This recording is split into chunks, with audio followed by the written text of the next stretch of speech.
শবে বরাত নিয়ে আমাদের মধ্যে ভুল ধারণা আছে, এমনকি 12 রাকাত নামাজ পড়ার নিয়ম আছে, এমন সঠিক কিনা?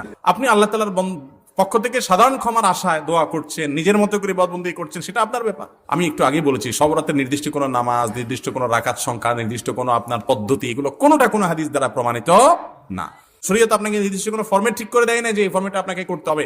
আমরা অনেকেই 5 ওয়াক্ত নামাজের খোঁজ খবর নাই, কিন্তু শবে বরাতের নামাজের রাকাত সংখ্যা, পদ্ধতি, এগুলো আমাদের মুখস্থ এবং খুব প্র্যাকটিস করি। এর অন্যতম কারণ হলো আমরা মনে করি ওই রাত্রে ভাগ্য ঠিক হয়। অতএব এই রাত্রে যদি আল্লাহর কাছে একটু দোয়া দরুদ করে নামাজ কালাম পড়ে ভাগ্যটা নিজের পক্ষে করে নেওয়া যায়, তো আবার আগামী 1 বছর যা মনে চায় করবো।